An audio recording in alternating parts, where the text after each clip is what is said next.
Okay, back again with another astrological analysis. This time we are looking at the chart of Beyonce. All right, so if this is the accurate chart for Beyonce, then the information will be accurate.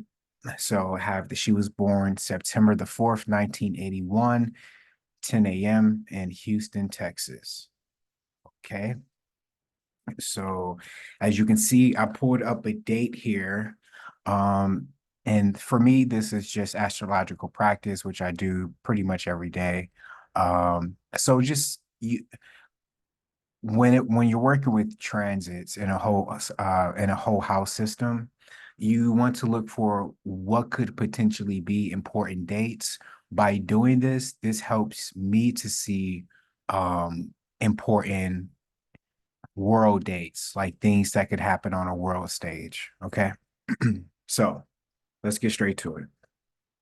So let's tell you a little bit about her as a person. She has a very packed first house. And again, just to reiterate from what I said on my last video, these are very basic interpretations that I'm putting out for free, like on YouTube.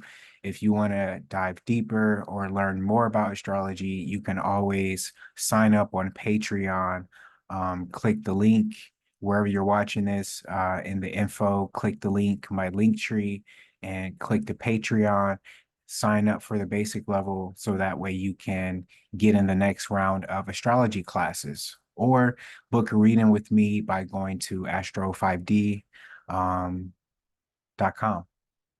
Okay. So you can see that the first thing you see in her first house is Mercury. Mercury is at the second degree.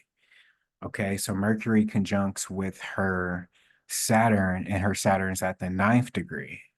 Okay. So immediately, this shows you somebody who has had restriction put on their voice from a young age. Okay,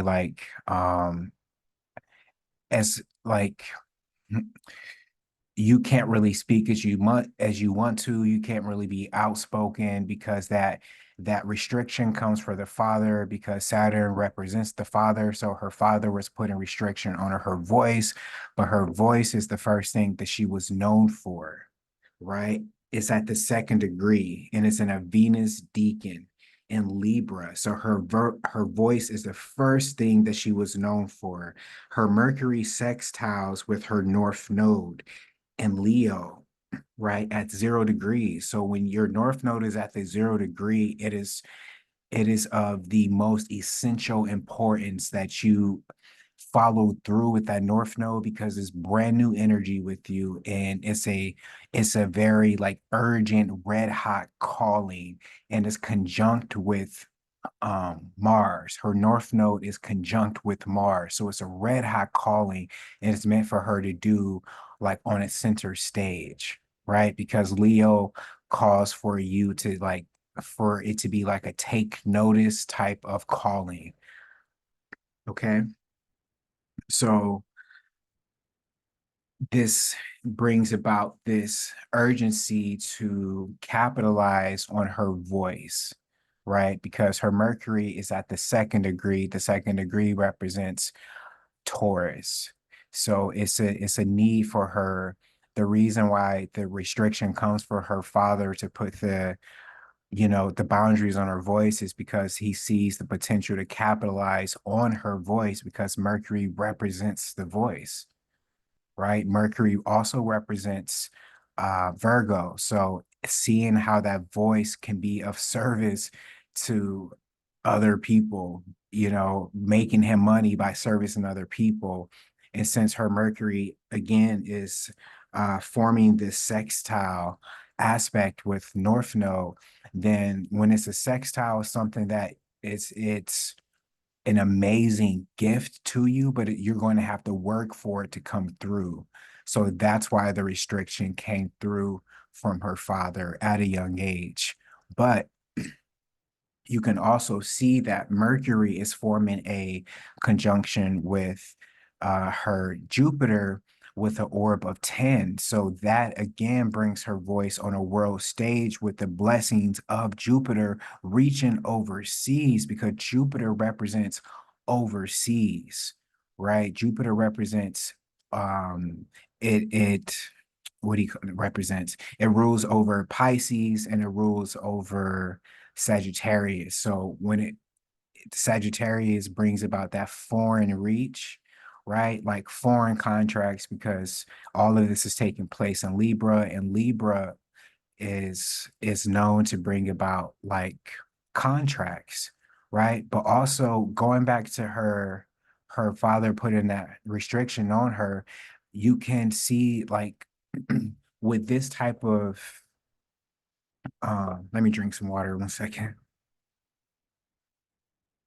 With this type of lineup in her first house, you know, it she wouldn't really have that many friends, right? And I'm gonna tell you why later with her Pluto, but she really wouldn't have that many friends.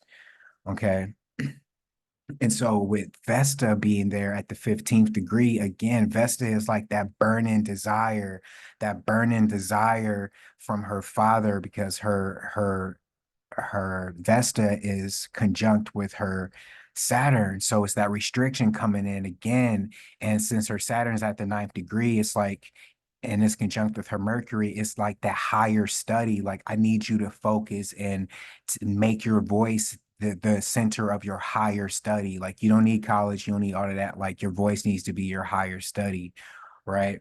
So with Vesta being there, it's like that burning desire to bring in a contract, and it's at the 15th degree, which represents Gemini, which represents the voice. So it's a need to bring in contracts, a burning desire to bring in contracts for her voice.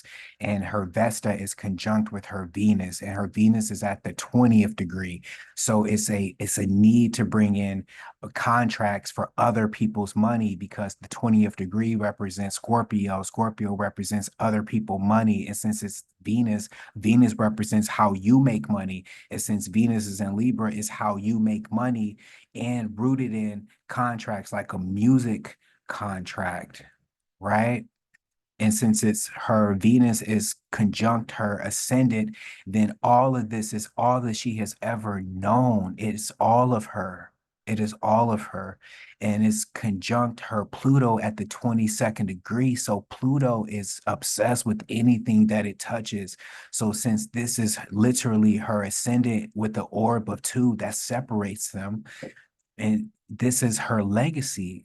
The 22nd degree represents your legacy. That's a Saturn Capricorn degree. So since it's conjunct her ascendant, her voice, right, and her need um to connect with others, because Libra is that need to connect with other peoples because it's the first house that starts the third quadrant of the natal chart, which rules other people. So that need to reach out to other people, and the only way that she's ever known to do this was through her voice, which made her money. So without this, her literal identity would be lost. Right? Okay. So um some unrelated things I probably should mention. Her mother could have done some strange things for change for change. Sorry, Solange, if you ever watch this. But yeah, her mother could have done some strange things for change because this moon at the 20th degree and Scorpio conjunct Uranus at the 26th degree.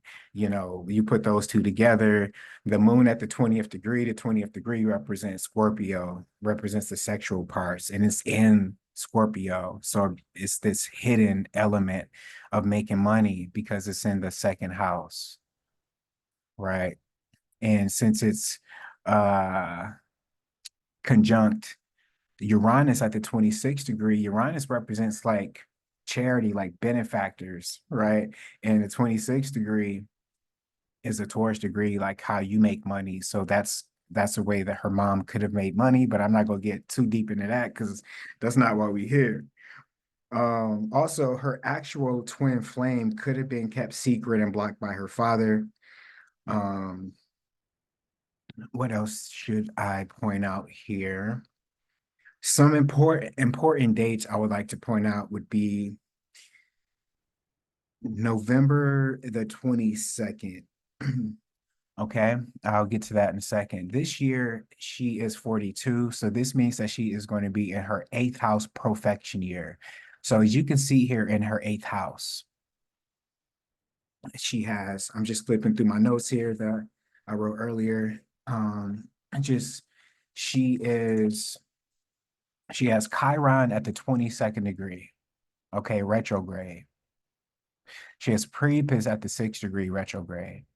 So dissecting these two, Priapus is like this, and it's at the 6th degree. So putting these two together, it's being in the eighth house, it's her being put in positions where she is making her money by being at the service of other men, right? Because this Priapus is in a Venus deacon and it's in Taurus. So she could have been put in positions where she was like servicing other men for money, right? And if you go down here, you can see that her Priapus and all this is, I've just wrote down a couple of notes, but everything I'm saying to you right now is like a live reading.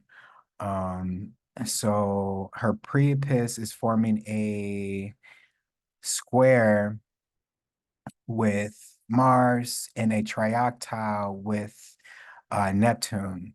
So this trioctile with Neptune means that her voice could attract older men, right? Like the conversations that she have attracts older men, but foreign older men, right? And that's who would she would be of service of because it's the when you see a trioctile is ooh, it's like a it's like traumatic experiences, right? So knowing that her voice is something that like is desirable, is something that she's known for, and the third house represents your voice. Her voice attracts older men, but also her voice, like she this older men that she attracts, they end up being like hidden enemies because Neptune represents hidden enemies, like foreign hidden enemies that she's at the service of, like, and that's how she would make her money, right? So it's like something that is a traumatic experience for her because it's in her thought patterns, because you can see right here, these minor aspects is like it's something that's connected to our thoughts that motivates our actions. And her Priapus is where her um Mars at the first degree, right, in Leo. So this is like a childhood type of experience. This could be a when you see Mars, Mars represents like your body, yourself. Okay, so when you have Priapus square your Mars, then it's like the sacrifice of your body in a way. This is how I'm reading this and analyzing this. It's the sacrifice of your body because Mars is at the first degree. The first degree represents Mars, represents Aries, your body. And since it's in Leo, it's Leo represents like sex, pleasure, childhood, like, and most importantly, in this case, if you makes the two a childhood trauma, and since she has Mars this year around December the 16th, a little later, couple days after December the 16th, because Mars is only going to be in Leo at the 5th degree. Okay, so yeah, around December the 16th, in that window between November the 22nd to December the 16th, it's gonna reopen this like childhood wound, right? But this is all, it's like a faded type of experience because her north node is here, right? Her North Node is in Leo, which when your North Node is in Leo, it's calling for you to be about yourself, like to be like to take the stage, to take center, right? And so since her North Node is in Leo, it's her South Node is in Aquarius. Which means that she's coming from a place where she's used to being like centered around her friends, like her childhood. You can see that Aquarius is in her fifth house. And this is an interesting position because usually Aquarius is in the 11th house and Leo's in the fifth house. But since they're flipped here, it's like internal struggle that she would have to go through because it's like constantly dealing with I didn't mean to cough you out here, constantly dealing with the polarity of the situation. So it's like sacrificing herself and her identity for her friends because the journey of the soul starts in the first house, right? And then when you get to the fifth house, it's like that identity of independence. It's like, you know what? I'm independent, right? Because it's fixed fire. So it's fixed to my independence and it's that fire like bringing in that the fire brings in the sense of like I'm going to get things started. I'm going to initiate things. So I'm going to initiate a new identity about myself. That's the Leo position. But since Aquarius is here, you're starting off that position in the midst of other people. So you had to identify yourself with other people, and you don't have any main luminaries pulling your energy to your main identity. You don't have Jupiter here, you don't have Mars here. It's a blank house. And if you look at the ruler of Aquarius, then you would paint a clearer picture on what's going on in her fifth house. I'm not going to do that right now because I don't want Zoom to run out of time on me.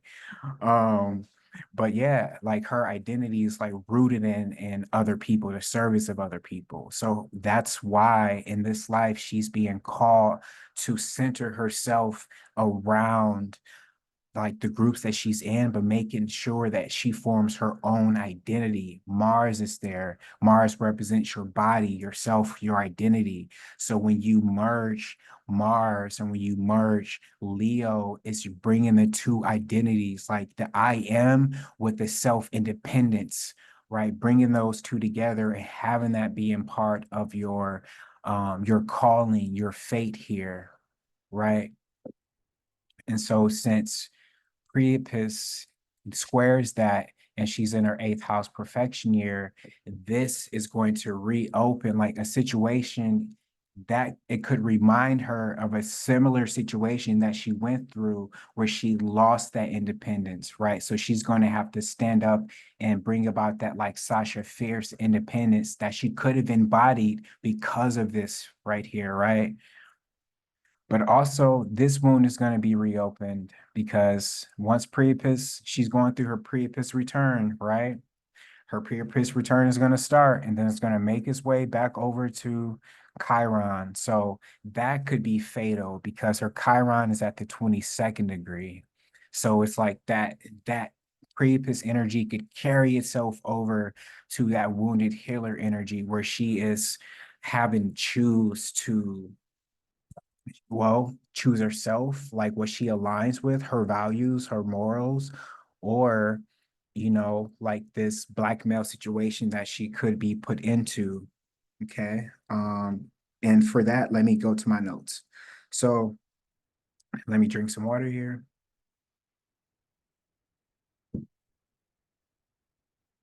So this year she could deal with betrayal by a friend or a hidden enemy. Chiron is squaring Pallas, and Pallas is at the 24th degree, Chiron at the 22nd degree, right? So that alignment, that aspect is going to be activated. Her Chiron squaring Pallas, right? And her Pallas is in the 11th house at the 24th degree. So the fact that she has her sun in the 11th house, I'm sorry, her sun in the 12th house at the 11th degree, right? don't believe what you see on TV. When you see the sun in the 12th house, that immediately lets you know that this person had a bad childhood, or like they could have felt that they had a very difficult childhood, right?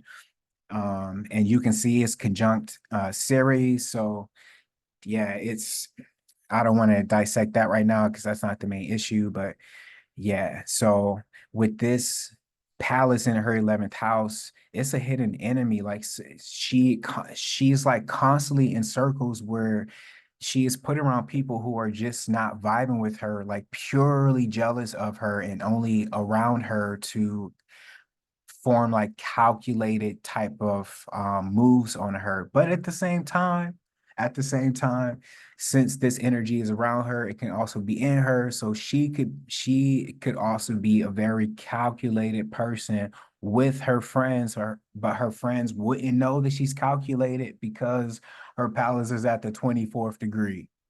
Okay, so she could literally off somebody out of jealousy, but nobody would know it was her, and only because she is the one that wants to take the center stage. Don't let me get into, well, let me see her palace alignments. Her palace is square in Chiron. Oh Lord. Oh Lord. Her palace is square in Chiron. Yeah, so if she feels like somebody's going to take the center stage and it's going to reactivate that childhood wound that she's going through, it can literally be fatal. Like the 22nd agrees to be killed or I mean, to unalive somebody else or to have yourself unalive. So that type of me, center stage me could cause her to unalive somebody else. So don't get it twisted here. Don't get it twisted. This reading is just only for something that she could be going through for practice. All right. But a fuller dissection of this chart will show you some hidden traits of her. You can see her 12th house, you can see her Scorpio placement. So again, there's a lot of stuff about her you don't know when it comes to her relationships, but we're not gonna get in that right now. Um, Good Lord. Look at her Scorpio placements. But anyway, let me stay focused. So yeah, so it could be done in a public sphere because the Chiron Square Palace, it could be done in the public because this is taking place in Leo, right? So Leo means that these situations tend to take place in public, not like Scorpio or like a Cancer, right? Okay, so her Priapus placement will be activated, bringing in blackmail for funds in exchange for favor. And this situation could be fatal. So a date that I would pay attention to would be December the 16th, because on this day, you can see that Vesta would be at the 22nd degree, and that's going to be directly conjunct her ascendant. So contract going wrong or in a friendship. Because Libra represents open enemies, so her open enemy could very well go ahead and take care of some business. And also you can see that Lilith will also be here in this situation.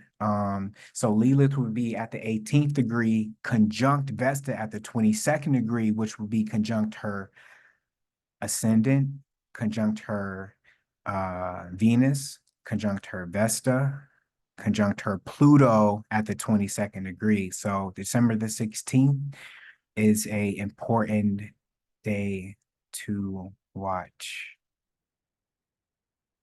Um, okay. So for her, I would stay away from Texas. I would stay away from Houston, Dallas, Oklahoma City, Wichita, Pika, Omaha. I'll stay away from these areas. I wouldn't be in Los Angeles around this time. Um,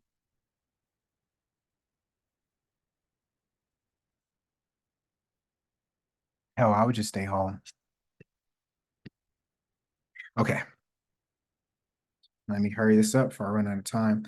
So Jupiter will conjunct her vertex. Her vertex is squaring her sun in the 12th house at the 11th degree, bringing in a foreign hidden enemy that could poison her food because her sun is conjunct Chiron with an orb of eight. For me, the eight or the that orb is important. I mean, I'm sorry, not with the orb of eight, with the orb of six. And the six is important because the six is a bad omen number. It's a Mercurian number. So that is illness. Um, and this is taking place in Virgo. So Virgo is that bad omen.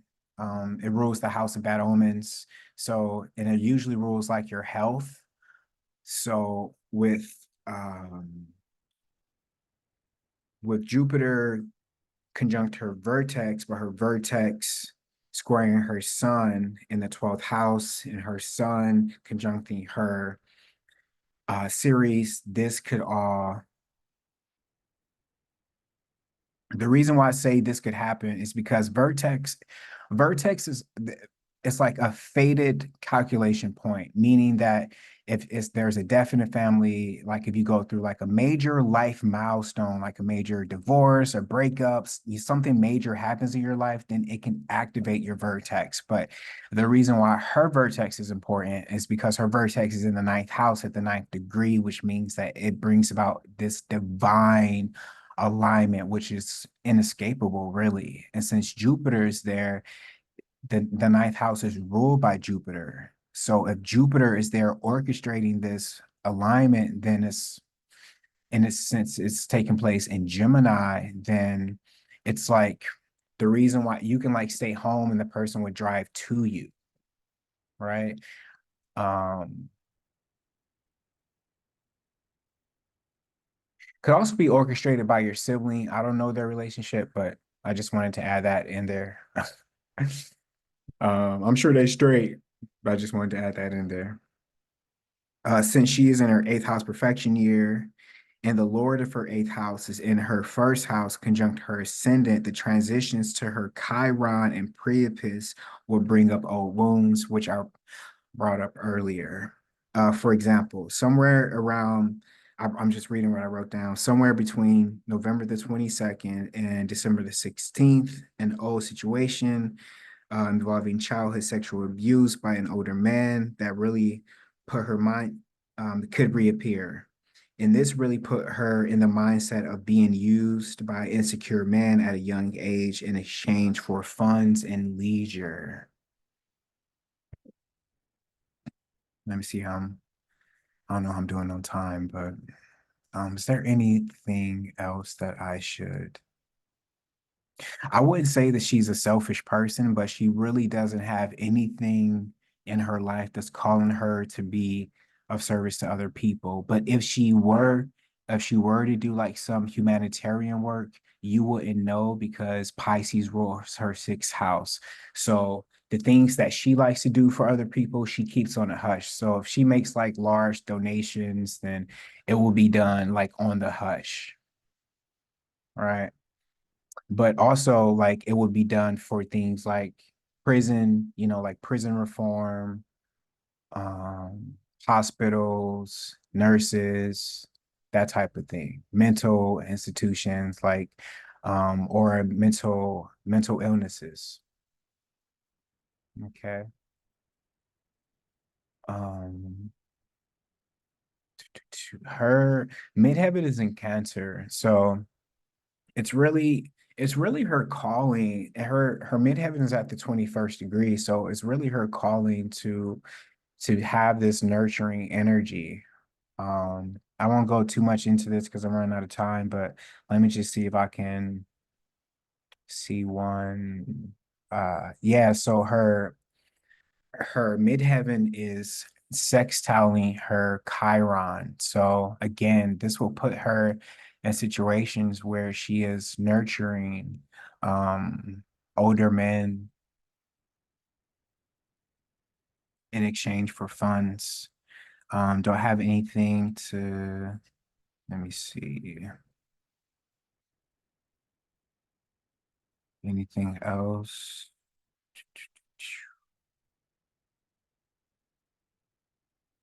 So yeah, her midheaven is trining her moon. So again, it's something that she's like a natural skill that she's good at, like taking care of other people. Something that let's just say since it's trining her moon and her moon is in Scorpio, and a Neptune deacon,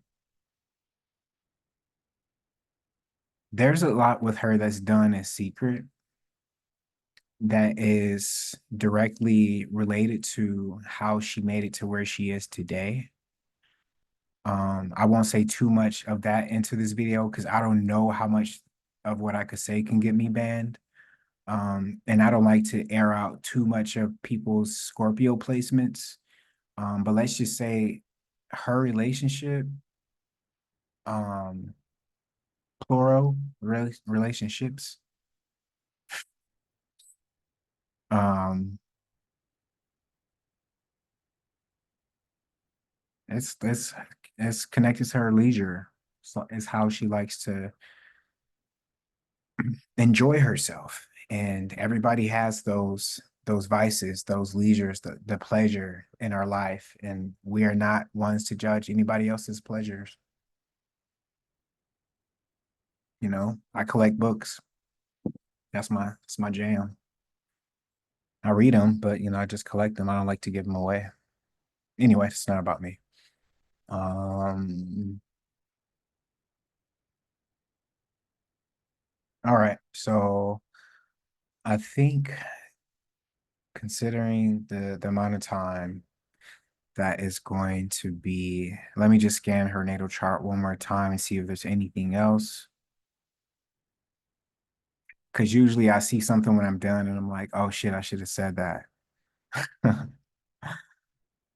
um, so if y'all don't mind the silence, y'all can leave if you want, or you can stay for a bonus.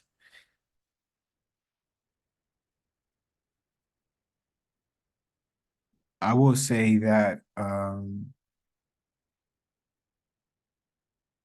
yeah, it's gonna be like some stalkerish energy going on this December. But also a lot of a lot of her laundry could be aired out um this year.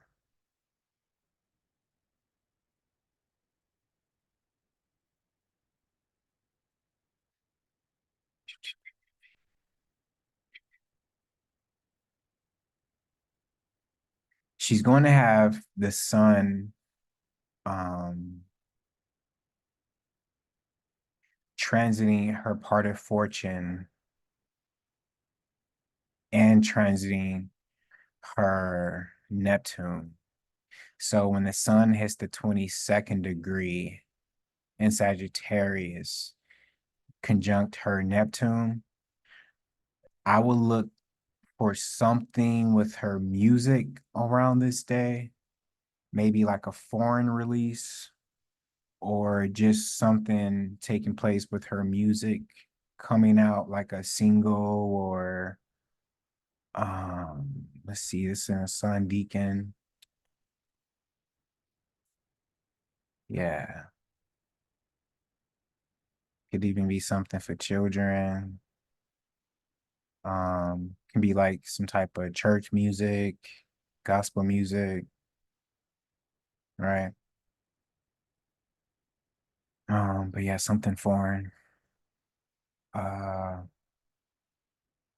yeah, because Palace is gonna be transiting her fourth house, but it's Capricorn here. So Palace is really good at noticing patterns, noticing, loop cycles.